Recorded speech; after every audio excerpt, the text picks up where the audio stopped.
All right, wonderful people, lovers of freedom. Good morning, good afternoon, good evening to each and every one of you. Welcome back to Let's Talk TV, your one and only YouTube platform, where they give you back-to-back updates on how things they be, on how things they shell for Biafra land and beyond.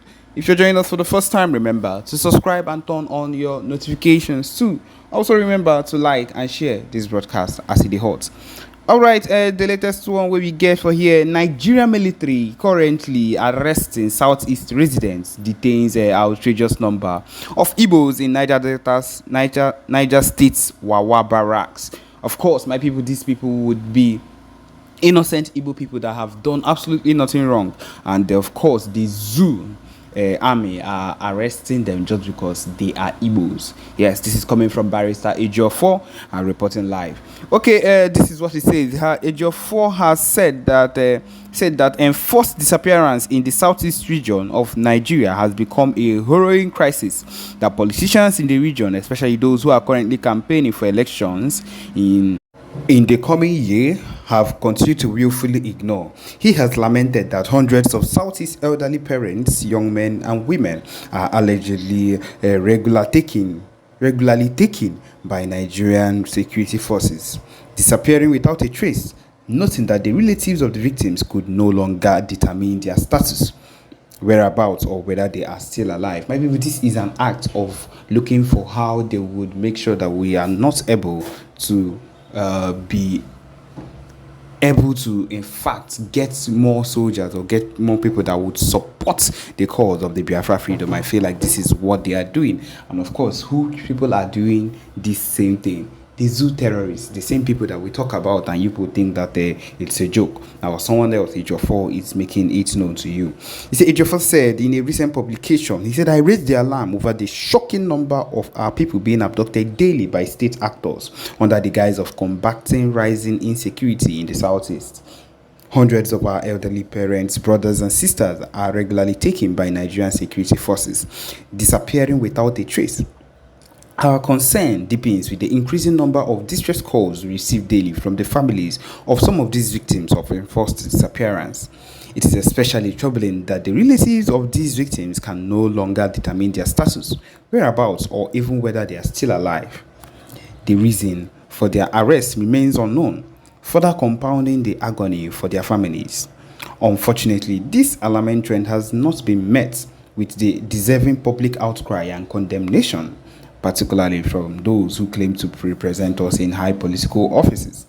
Instead, a fraction of these officials, seemingly absorbed by the privileges of their position, are preoccupied with preparation for the next upcoming election. Now that the Amnesty International has stepped into to corroborate our concerns about these secret abductions and forced disappearances, we call on our political leaders across all levels to denounce the state actors responsible for this crime against humanity and demand an end to these grave infractions.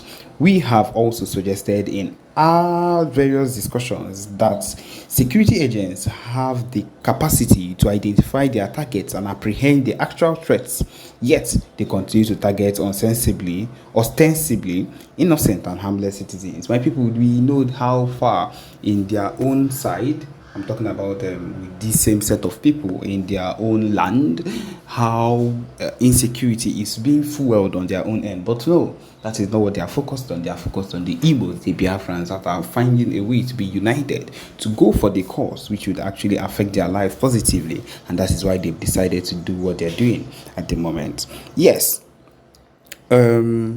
We have also suggested in our various discussions that security agents have the capacity to identify. Yes, according to him, these innocent individuals are then transported to unknown locations where they may be either killed or indefinitely detained without any trace.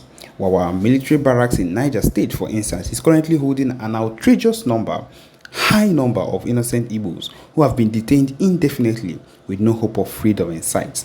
I am urging the governors of the Southeast states to take immediate action and use the machinery of the governments to address this rising trend. Enough is enough. This is coming from them. We should already know that these Igbo people that we call the Southeast leaders are not even ready to do what they need to do. They are just people that are standing there ready to just follow whatever it is.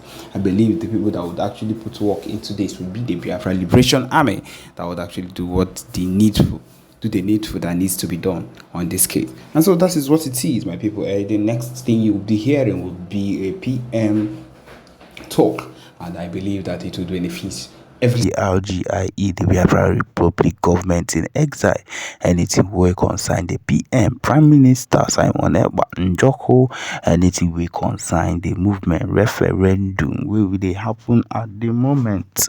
Anything we concern anything at all like that is something not to be trifled with. Now something where if you think about them, you go the reason say, hey, you feel they joke around with them. Tinubu don't try to they joke around with them. He no work for them. He guys take them seriously. He guys they very serious with them. And as they be, as they hot, he go they quick for him. Because he don't know it, he don't do chook himself. He don't they carry the iPod DOS. They do everything where they want me. He do the scatter wahala. They put cause kata everywhere. You don't already cause kata for country where they lead. Country where you don't put for suffering zone. The country at this particular point they suffer waiting no good. People they hungry. Everybody they hungry for this country. You get people who never see food chop because of the kind things they rate at which things don't costly for this kind country. Now why this Ohamadike no they refer to this country as country.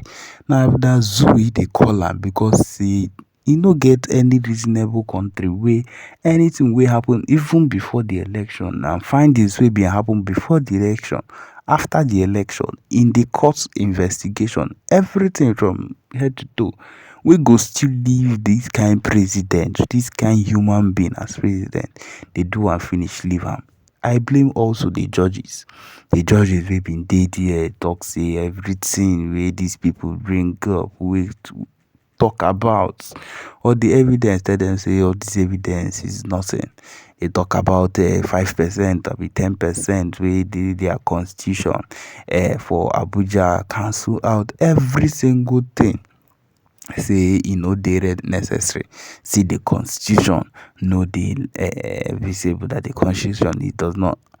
My people, na zoo be this. Na wetin na why Ohamadike talk am. Because how in a respected so-called in quote, because na so-called you suppose they call am, so-called wey they could bring out evidence finish bring to court, quote constitution finish, they go talk say constitution no matter. Hey, my people, e no suppose dey happen.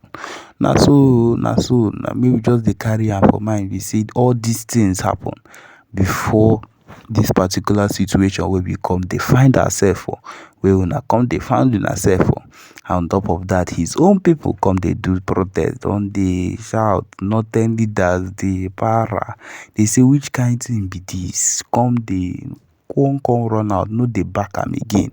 Because why e go be say person go enter seat in less than 6 to 7 months, everybody don dey cry.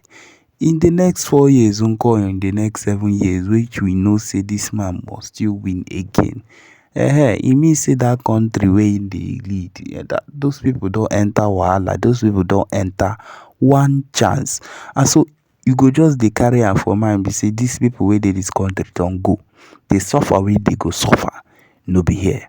On top of that, that is why the PM Brgie is not smiling concerning anything like this, and has sworn to keep on fighting till the death, till they bring him down, till they keep on pushing whatever it is they've sworn to push against him. None of that will move him to the extent of giving up. He has sworn also not to give up.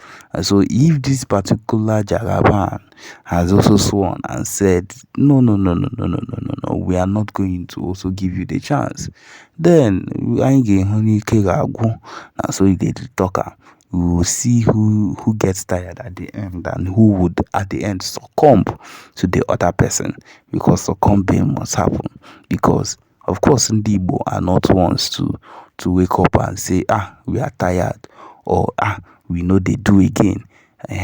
As I just let you know, gave you an example of what the Biafran army is even set out to do, the highest commander set out to do on his own, and did this, then you should be able to know that there is nothing that can be done. There is nothing that he cannot decide to do on his own once he decides to.